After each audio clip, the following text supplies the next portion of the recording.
And hello there. Welcome to another End Times update. And it's good to be back with you. Man, we've had a lot happen since our last update a week ago. And we'll be talking on that here very momentarily. But thanks again to all of you who are sharing all of the input. And it's been great, fun to hear from many of you on phone calls and emails and text messages. Um, I have to shout out a little bit to a couple of my favorite folks who've been tracking these end times updates on the road.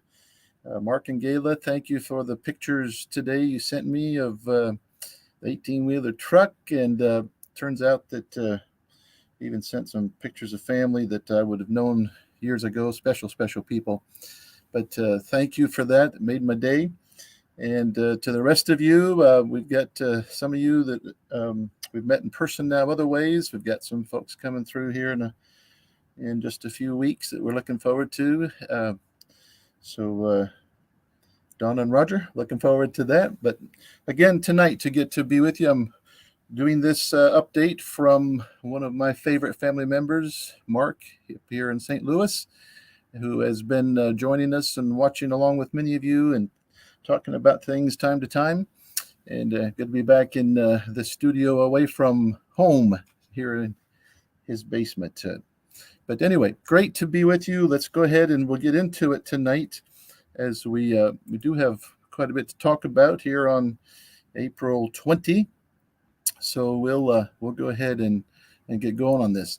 I like to start with a little feedback, and I've got to warn you right off the bat. This last week we had some pretty interesting feedback. I don't understand yet all the algorithms, especially with Facebook, YouTube, and some of the other venues that we post on from time to time.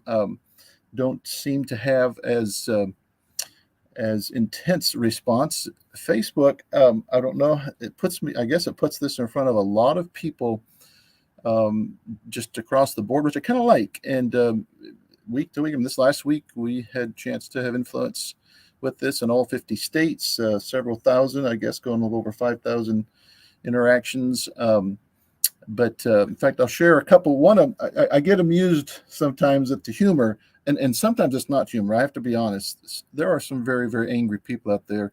Of course, I hide comments that have the offensive words and sometimes the offensive thoughts, especially if I feel they're counterproductive to what we're trying to do here, and that is to help people who are seekers and people who are seeking to understand the prophecies and the headlines. We'll talk about that, lining things up. But I do have to say that sometimes even the derogative comments give me a bit of a chuckle. And here I'll share a couple as we go to it.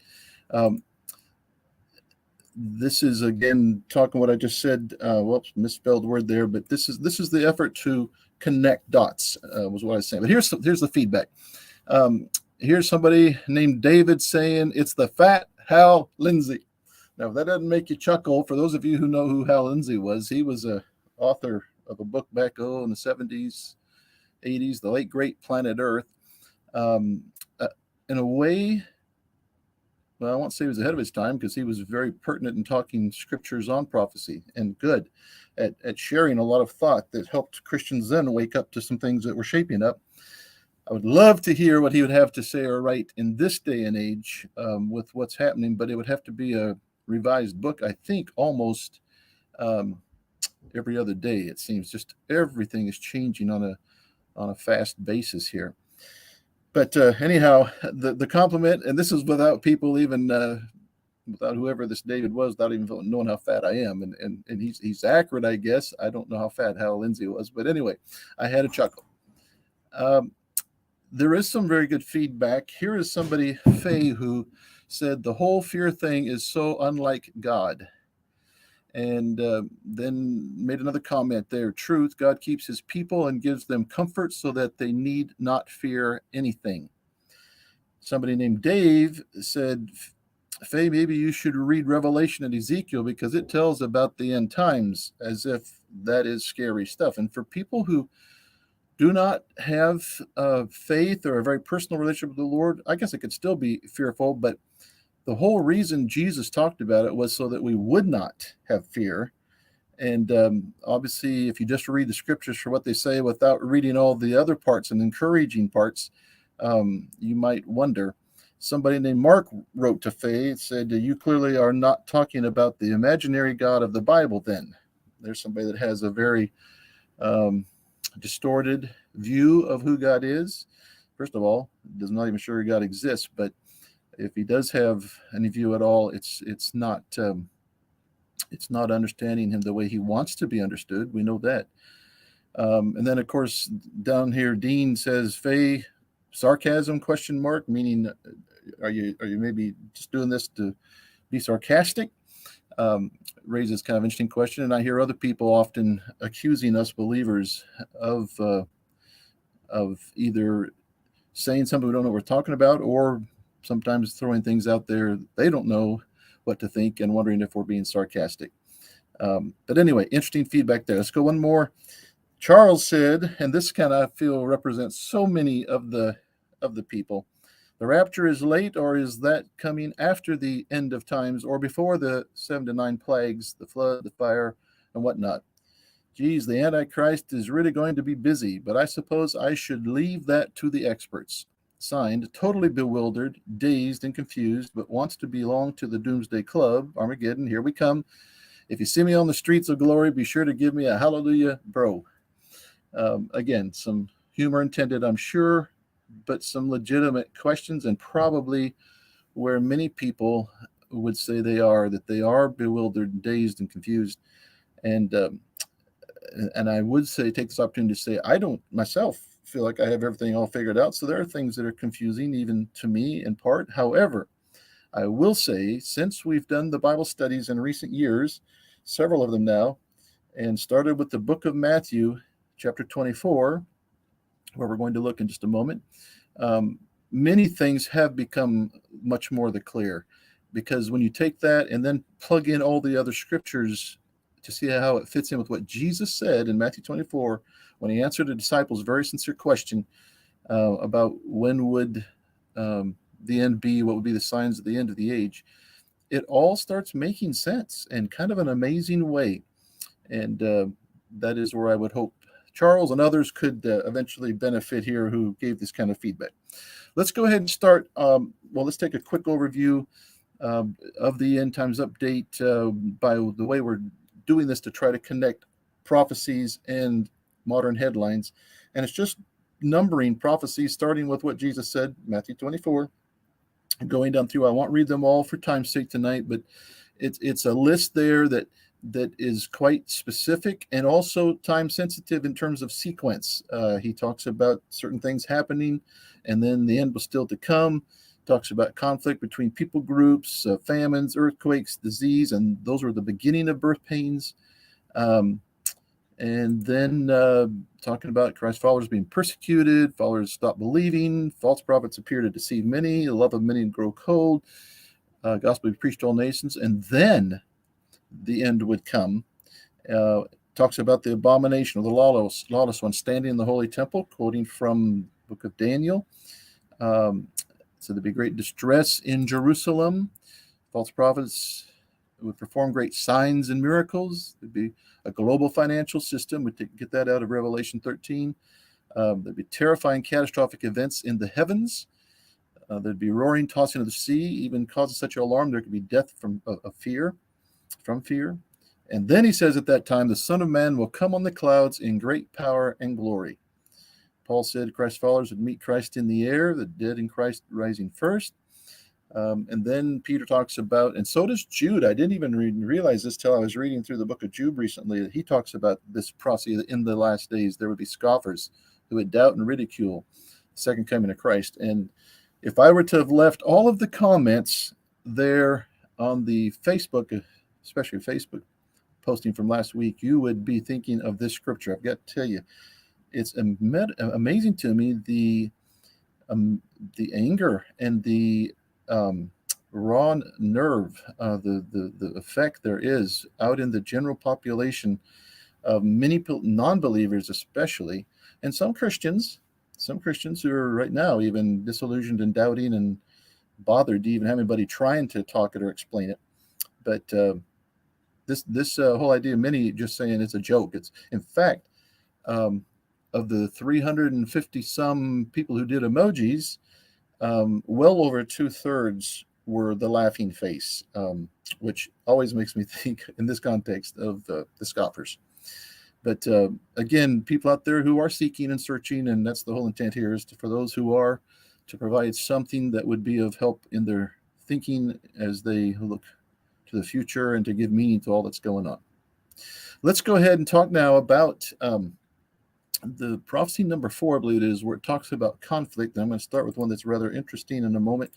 And this is where, from NBC News, they have a headline here this week: Christians in the Holy Land say they are under attack as Israel-Palestinian violence soars. Really quite interesting. This article spends quite a bit of time talking about an event that someone knocked down a statue of Jesus and did quite a bit of damage, and it was a special statue there in the old Jerusalem. And from that, they were talking that it stirred a lot of Christians up and who are familiar with the statue, but also was pointing out that some of these people, church officials, Christian leaders, are really feeling that with all that's going on in the unrest and all that's taking place, there is an extra special conflict going on with Christians and a persecution of Christians even in Israel. So that's kind of interesting. And some would say, well, hasn't that been happening all along? And yes, to some degree or another, like wars, yes, it has. But there is something that, when we're talking about all the other prophecies lining up right now, that really gives special significance to some of these things, because I hear phrases, and you'll find them in these articles, that they talk about this persecution of Christians like never before. People who are feeling very much the oppression and the ridicule and the even with the number of churches we talked about last week, of such an increase in number of buildings being desecrated, sabotaged. It's just quite interesting here what's taking place, as there's a public sentiment toward Christians that is more and more negative. But this is, I'm using with the conflict where Jesus talked about that there'd be conflict between people groups. It's not necessarily nation against nation at this point. Then, and here is where my graphic isn't working very well, but it said there will be famines. Jesus gave that as one of the prophecies. And here's a significant headline from CNBC, which we're hearing from all angles. And any of you who are tracking these things on the various media news sources, you're seeing this from all angles, whether it's 18,000 cows that killed when there was a big blast in Texas, or the chickens by the hundreds of thousands that are dying, or, I mean, it's just quite incredible what is happening here, that they're saying at the moment, all we're seeing as Americans is price increasing at the supermarket. But it will turn into more than that. And here is an article about how global rice shortage is set to be the biggest in 20 years. And again, 20 years, so maybe that's nothing in the cycle of things. But back to these articles, haven't seen this thing in a long time. Here's the biggest in 20 years. It's showing a lot of signs. And they even say here that because of what's taking place, there will be a strained supply of rice as a result of the ongoing war in Ukraine, as well as weather woes in rice-producing economies like China and Pakistan. So, interesting article having to do with the 5th prophecy that we mentioned about famines. Let's go to the seismos again. And again, just unusual. Yes, unusual activity around the world, as there regular earthquakes that are bigger. But here's one that really intrigues me. Red alert for magnitude 9 mega earthquake off Pacific coast as crack discovered in 600-mile fault at bottom of ocean. This is up off the coast of Oregon. And this has drawn some attention here in recent days. There's some hot water coming through tectonic plate there. In a way that the scientists, many of them non-believers, but are very intrigued and saying that if that fluidity lessens to where the plates don't have that, they call even kind of a lubricant, there could be a binding up and a serious earthquake there, which is, of course, many of us know on the Ring of Fire, which is that area around western U.S. up into Alaska, down along the east side of Asia, down into clear down to Australia, in that area, big ring out there, the Pacific Ocean, that has been very active for the last few years. Here's and this is on the Ring of Fire, 6.3 earthquake.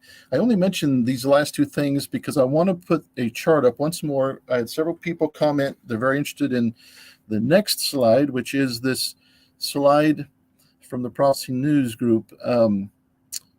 It's One Path Publishing here. And in one of their films that Prophecy News or another source has put out, they have taken the USGS, United States Geological Service sensor data, and they have created what here, starting in the 1920s, is a showing of the big quakes. And a lot of people say, "Oh, yeah, they haven't had that good of testing for that long." I hear all these things, and out there, people writing articles trying to debunk this. But interestingly, because the big ones that people know about for the most part and have been tracking, it's pretty easy to have some reliable data here. And this chart is showing that since 1920, there has been a steady increase in the number of big earthquakes, which does fit what could be happening. And again, is it just unique to this time? If it was a standalone bit of criteria or talk here, we might be going, nothing really so important. But when we keep seeing everything else lining up and things we'll talk about here in just a few moments, it does sound like many of these things could have some significance and very likely going somewhere. I think you'll agree with me as we go on here to the next slides. I'm going to go past this tonight, but just to mention that for people who are looking for something to really sink their teeth into and to feel they have something to do with, that they have something that can be measured easily for a prophecy being fulfilled, it's the thing Jesus said about the gospel would be preached to all people groups. And here is a Bible with the printed inside that they're with another organization, Wycliffe Bible Translators, planning to have the Bible translated in every language, parts of it, by 2025. Now, let's go to, there will be a new global economic or financial system. This is a talk that I'm trying to leave a few minutes for because this is a fast happening thing. There are actually several things that are very fast happening right now on a global scale. And if I could, just for a minute, if you excuse me, I want to go back here. Quite a few clips where I wanted to mention here, for Jesus' prophecies to take place, there have to be a number of things happen at a much larger scale than has ever happened in the history of mankind. Well, especially, at the flood, 8 people doesn't count, or a few thousand or even a short million. But when you're talking billions, for Jesus' comments to have something impacting the world with 7+ billion people, it has to be big, real big. And so I make this chart up because it's quite convincing. It's quite, it really opens eyes a lot of people to realize that for the things for Jesus to say would be the signs of the end of the age, to have it of any significance, to have any fulfillment, there has to be big scale, global. There has to be global physical distress, global persecution, global apostasy and wickedness, global evangelism, translation, communications, audiovisual, global currency, financial system, global ID system, global government. And as you know, a third temple would have to exist, which isn't so global, but it is going to have global attention, very much so, and even represent a global religion, as it's centered there in the temple as the holy one, as the unholy one, the abomination, The lawless one sets himself up to be God, and everything opposed to the God of the Bible. So there will be a religion coming out of this third temple in that setting, but it's global. Everything is big. Everything is big. So having that understanding, let's go back here to when we start talking about digital currencies and CBDC, central bank digital currencies, what that CBDC stands for. And here of all groups, and we keep kind of an eye on what's going on with Israel, but sure enough, after America and of course China's, who really made the big kickoff with the yuan going digital, but here we have Russia going digital with the ruble, and the United States with the dollar. Talked about that in the last couple of weeks. The now Fed, very much a digital thing that is happening with our own currency system. Here we have Israel, where the Bank of Israel is soon to issue digital shekel. And isn't that interesting? So all of these different measures of money, units of money that have been tangible, hold them in your fingers, put them in your billfold, your purse, pay for a tractor with cash, all these things that we have had a physical way of a unit of money that is coming to an end. And as country after country is going this way to where there are things that will be happening now electronically and digitally. And here is Israel going soon to issue digital shekel. Now, there's been a problem with that in my own thinking. And I think I've been a problem kind of with a lot of the countries around that have been talking this. And I've been studying this here for a few months now, if not years. It's been talked about for a good number of years, but it's just happened this past year that country after country is going this route. And if this isn't enough, I sometimes find myself asking people, and of course, many Americans still, many people I go to church with, many people I work with, they have no idea this is happening. And I'm not sure why. I have people go, really? Really? I hear that frequently.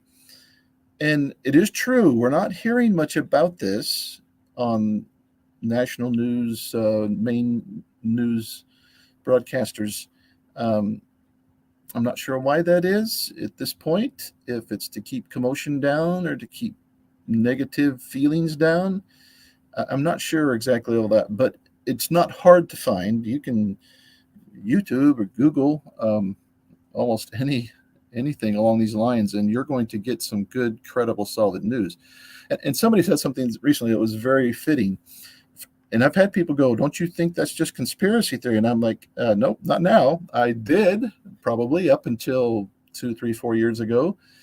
But now it's too, and somebody said, when the people themselves are making the comments about what they're doing and by when they plan to have it done, then it's not conspiracy. If it's public, if they say it, if it was something I was dreaming up that's where they're going without them ever saying it, that's conspiracy possibly. But do you see my point? When they say it, when you can look on YouTube and see them, Klaus Schwab with the World Economic Forum, when you see the United Nations, when you see all these leaders on world scale, and many of them leaders of countries, and our own now, of course, with President Biden and others that are saying these things, that's not conspiracy, because they are the ones that are reporting or telling you what's happening. And to see what is shaping up along these lines is just incredible, in that it is going so fast in the direction of having a global financial system. But as I started to say a bit ago, I've had a little problem picturing how some of this would happen with the dollar equaling this, 20 pesos, or you have all these different values of the currency units. And the shekel and the dollar and the ruble and the yuan and these different the euro, all these different units of monetary value. How will you ever get them on one field, and who would ever agree to having their money be the money. We have, of course, China working hard towards superiority and having their currency the main currency of the world, which is quite impressive. But how long would it be? Are we going to let it go that way as Americans?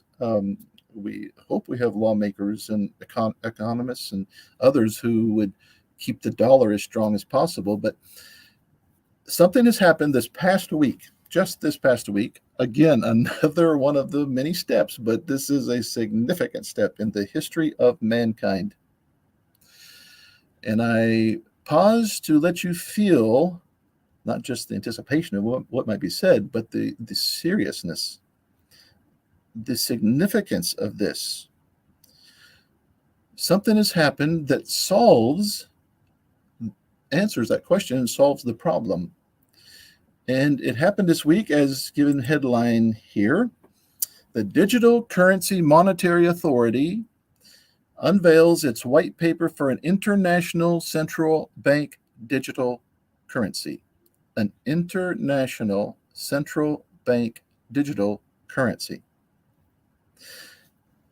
Let's go to the next slide because that kind of expands on it. A new global digital currency launched, and by the way, this Digital Currency Monetary Authority was working in the meeting that was taking place in Washington, D.C. this past week. And of course, it was part of the International Monetary Fund. Where have we heard of that before, as it's even mentioned here? The IMF. That is a big part of the organization that fits in and works with the United Nations in carrying out the Agenda 2030 and also the World Economic Forum. And notice what they have introducing. It's a UMU. That stands for Universal Money Unit. So a new global digital currency IMF event launch.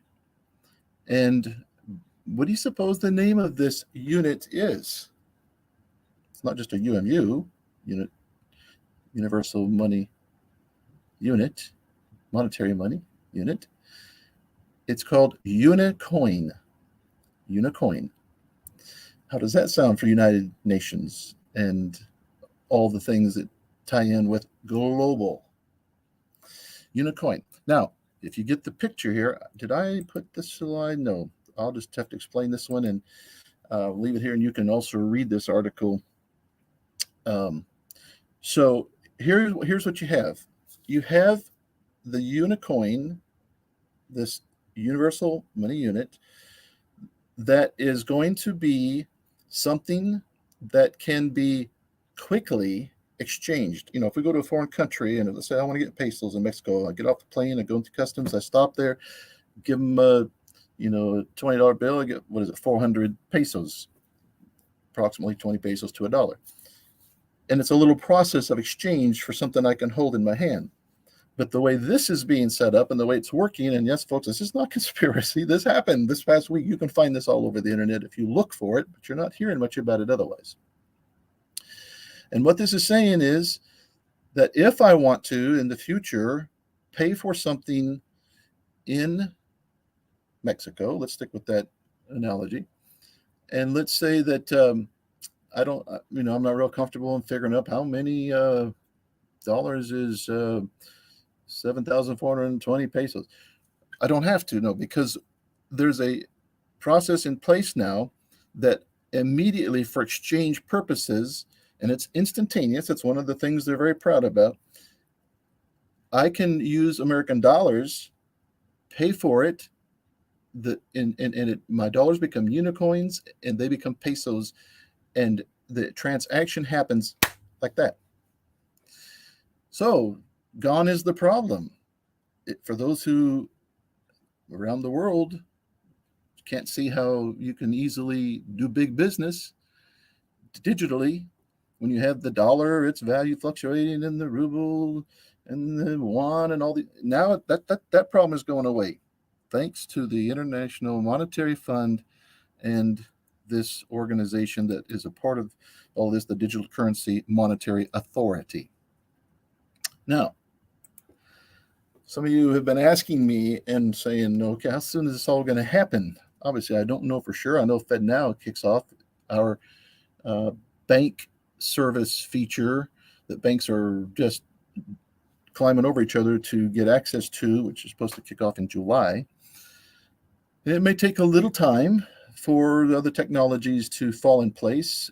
I don't know, obviously. I can't tell you exactly. But what I can tell you is that this is a significant step that allows the world economy to move forward, and where people will be able to obviously not worry about values and exchanges on a worldwide scale.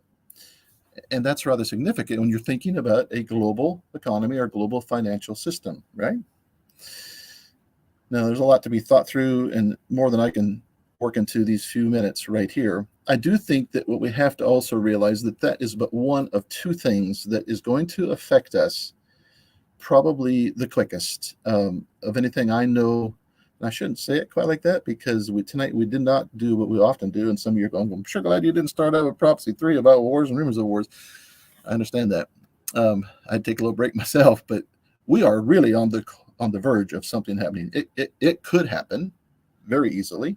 I'm not one to do much speculating, but certainly with everything we're hearing, ramping up, especially the China, Taiwan, American deal, ships positioning, things happening. Taiwan is fully expecting China to attack at some point. But that could happen easily any day in the next few days. So that would affect our lives, no doubt about it. And what we have going with Russia, Ukraine, and how Russia is ramping up talk about taking on NATO and has been moving weaponry in various places that could indicate they're expecting to go that route. That could happen in the near future. We have Iran, and by the way, thank you, Yvonne, for sending me. I didn't have a chance to post it because I guess we weren't talking the wars much, but here I am. Can't get away from it just for a minute, and that is we have Iran really bearing down and on their talks about getting at Israel and the United States. But an article there that Yvonne shared about the America needing to support and back up Israel at this time, and the former Prime Minister, President of Israel, Bennett, I believe it was calling for that, saying that this is a critical time as Iran gets very close to having this nuclear bomb that they've said they will annihilate Israel and do damage to the United States. But that seems to be just like any day. And of course, there's so much to talk about there. I'll pull back only to say, I don't know about that. Those could be big things that affect us very soon. And especially, some of you may be seeing this too, there is a lot of talk right now about EMPs. I even had my good friend Eric bringing to my attention that some people wondered about this big blast over Kyiv in the last day. Was that an EMP? I think we would have been hearing something by now, but it sure was a good question at the time. But there's just that kind of posturing and talk on all of these other countries, and Russia being one of them, about the EMP that would definitely affect our lives big. But let's assume that there's no major war that affects us, and that there's no EMP that affects us. These would be, I think, probably the next two things that would be very much affecting our lives within a short time, maybe a year, 2, 3 years. But one is this digital currency, because to make that work, there are many who believe that there have to be some crisis in our world to help pull it together, just as the pandemic crisis did pull together the World Health Organization, their power. Something, by the way, that could be a third thing that has been shaping up, is that right now we are negotiating and kind of leading other countries in this whole thing of giving sovereignty over to the World Health Organization, that if there's another pandemic, or when there is another pandemic, they have the power to call lockdowns, masks wearing, things like that. And we're saying we will fully support and do exactly what they say. It's giving over that kind of sovereignty there, and probably no democracy, no vote Congress, Senate, nobody will be doing any voting. It'll probably just that way because of an executive order that's been signed and things that are being worked on. That would obviously affect our lives as well. But these other two things that play in with that are again at the global level is the currency, and if there are crises that help level the playing field and create this need and this demand to more and more use the Unicoin and to have this system in place. As that happens, of course, many of us would, there'll be many knee-jerk reaction. Oh, there's the system for the mark the beast. I do see a connection here. It's no trouble connecting the dots to see what's happening, but as to when exactly, that's a little bit more challenging. But that will affect our lives, and it will affect our pocketbooks, and it will affect. They talk about how that suddenly the government now would have tremendous control over things that we that are our monies. They'd be able to see everything that we spend, what we value, what we do. And as they set up this credit system that is already in place, already being worked, for those of you who have not been able to connect the dots on why big corporations are promoting certain values, you can easily study that and find out that that's a part of the ESG crediting system that has to do with the way they can borrow money and their rating system with the big stakeholder investment companies. That's a system that the WEF, the World Economic Forum, has set up. That all of that ties together, and it's very easy to understand once you look at it. But knowing that, and knowing that our attitude as individuals toward what's happening, both socially and environmentally, and attitude toward the government, and how that shows itself, that will determine amount of taxes paid. They've already determined these kinds of things, talk them, discuss them, and that is the full intent and plan. So that will impact our lives as things more and more go with the digital currency. But to have digital currency, you have to have digital ID, because how would they ever know how David spends his money unless I had some kind of way to be identified and my money had a way to be attached to my spending and recorded. And that's where this blockchain technology comes in, that came in with Bitcoin. And here it is now in place. Piece after piece after piece of this puzzle is just like falling in place in a most remarkable, amazing way. I have talked to some of you, and I've told you that I am intending to try to put together a bit of a talk or a study. We're going to do another Bible study, hopefully online here starting this fall. But I want to do a special talk about how to possibly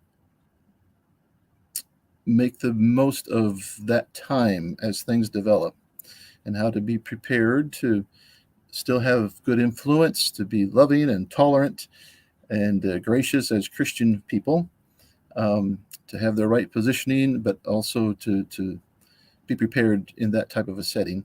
And we'll be working on that. And I'm happy to have any of you share any thoughts at this time. But so you have the digital currency, but to have that, you have to have digital ID, and the ID is something that, as Amar Jabi, who is a fellow out of Silicon Valley, some of you have been studying him along with me, as he says, if you're worried about digital ID and it's what's coming, you're too late.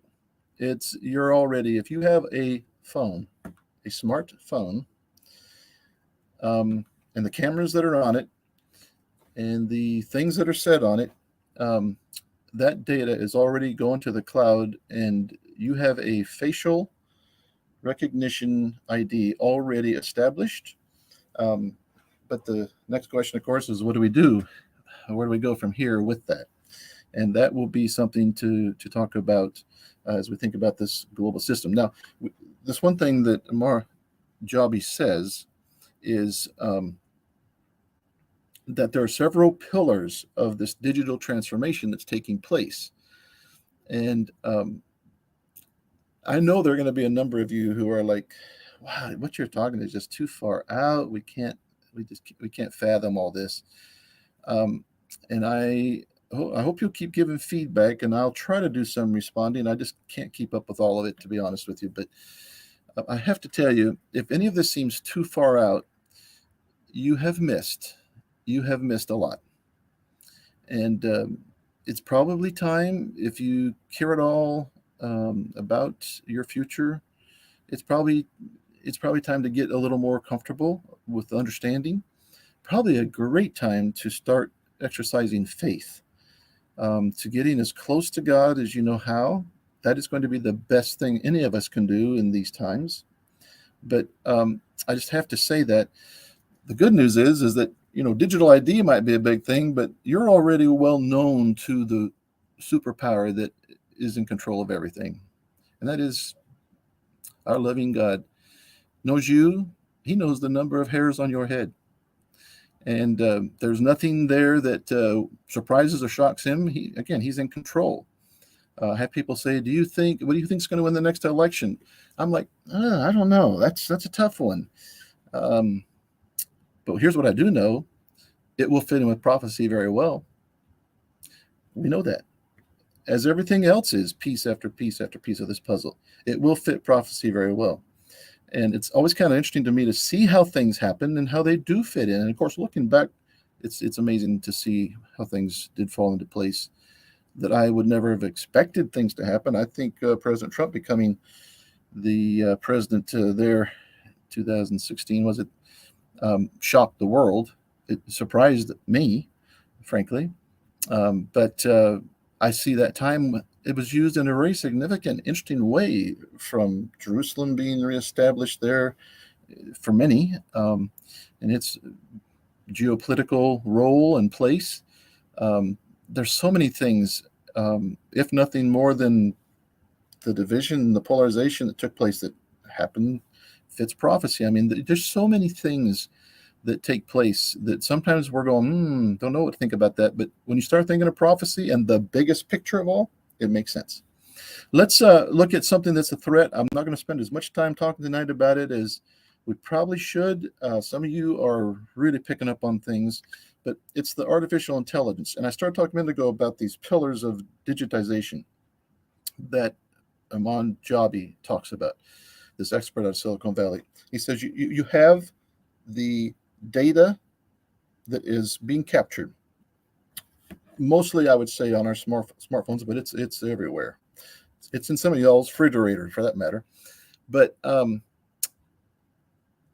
data is going to the cloud. It's where the information, the data is being gathered to. Then you have artificial intelligence going into that cloud. And this is oversimplifying, but it's going in and gathering that data. That's how ChatGPT right now is doing these amazing things where it can take and write things in your vernacular and tone, all that. It can do things gathering that data that's already been collected and stored in the cloud. And it's wowing people here and there. Quite amazing to, have yourself write a poem on a topic and see if it doesn't sound like you. That's how that's working with that third pillar. And of course, with that and some other things that are happening, the system of tracking and giving a score of some kind that's going to be allowed through the AI. But there are many other angles of things that are happening, and I'll just put this up here. The Google CEO has warned Earthlings to brace for AI impact because he believes that there's great potential harm in this AI being able to take all of this data and information and do things with it. And some of you are probably hearing some of the same stories I am, that there are AI, what can we call them? There is a word for it, I'm sure.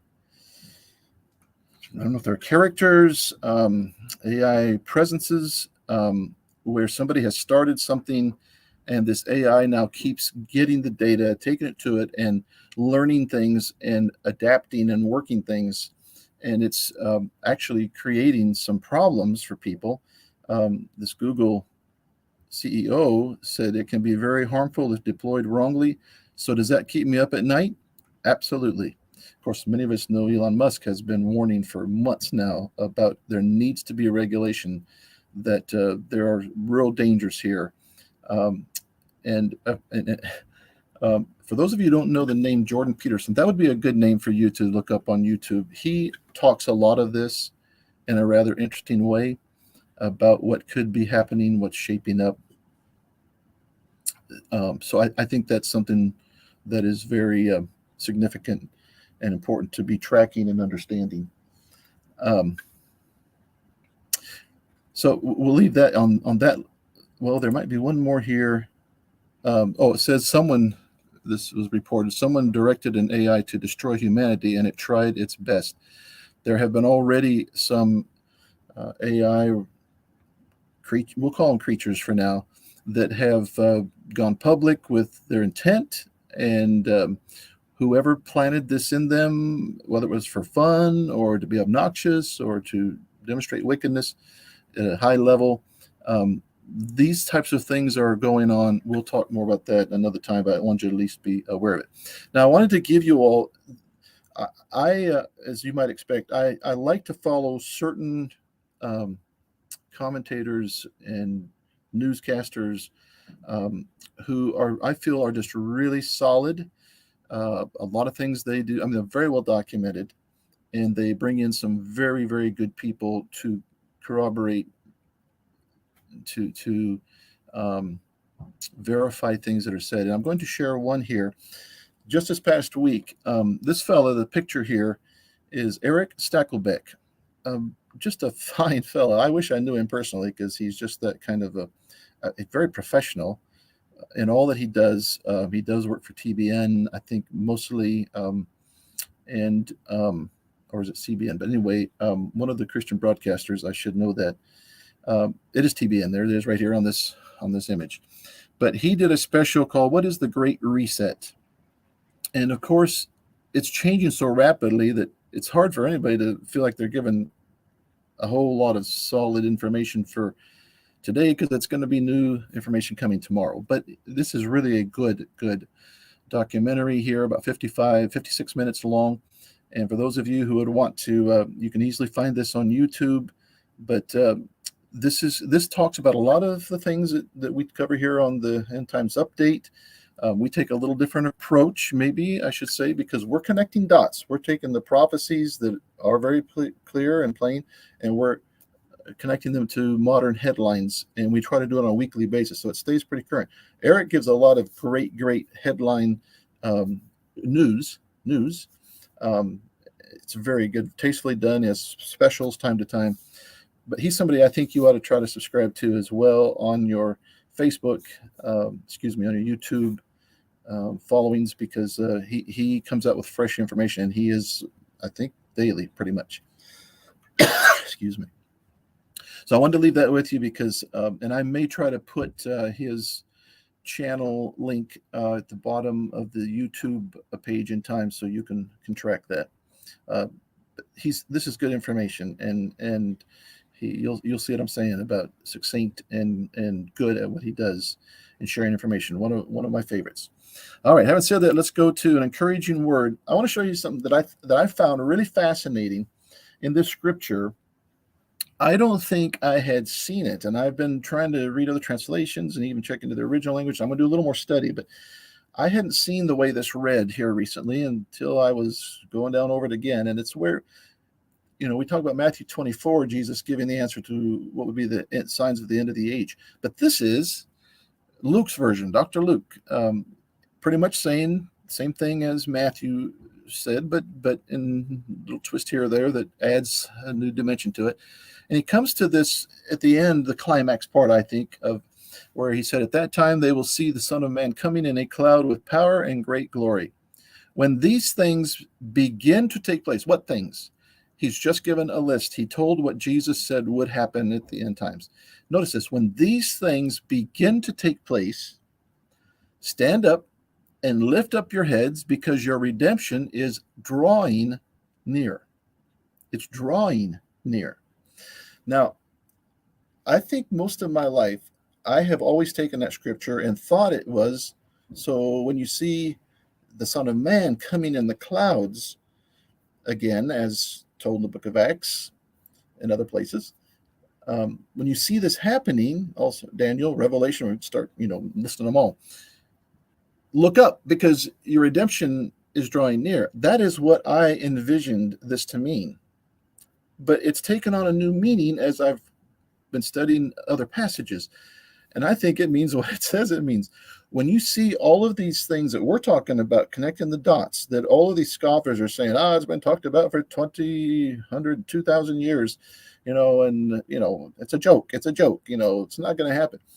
But when you see all these things that he said would happen, and they're happening at a global level, big scale, when you see these things one after another coming together, he says, stand up and lift up your heads, because your redemption is drawing near. The time is coming.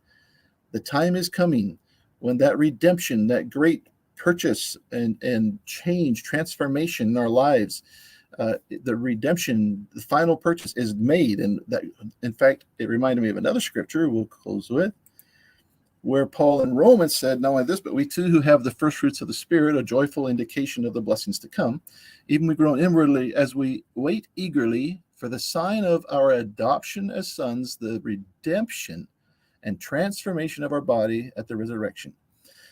So here it is again, this word redemption. And that is the great hope.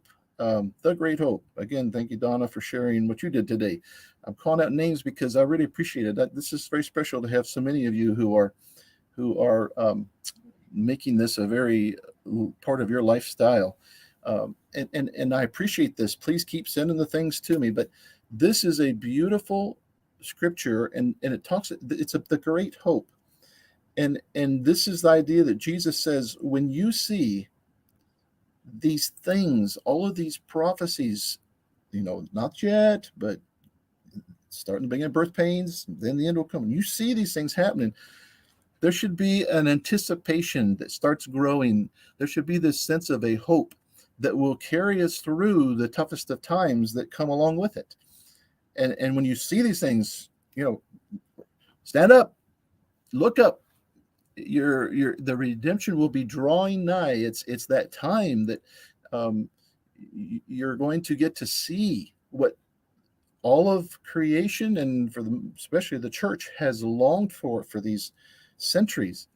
And that's where I do believe we're at. And it's the wonderful hope we have, to where, no, it's not nervousness. There is a degree, I guess, of uncertainty that leaves us a bit apprehensive, but there's not fear. I can honestly tell you, and I think many of you folks could agree with this, the closer I get to the Lord, and the more I understand him and his love, and the more I experience his help in my life, and the more I look for his coming, the less fear I have. It's a wonderful place to be in my life. And what an exciting time we have here to be looking forward to this. So I close on that note tonight. Thank you all for joining. Let's keep looking up, because I do thoroughly believe the redemption, our redemption, mine, yours, who have accepted the wonderful work of Christ on the cross, and how that we are now heirs with him, that redemption will be taking place before too long in the grand scheme of things. But we will get to be possibly that generation that gets to see what has been promised for many generations. God bless you. I look forward to being with you next opportunity.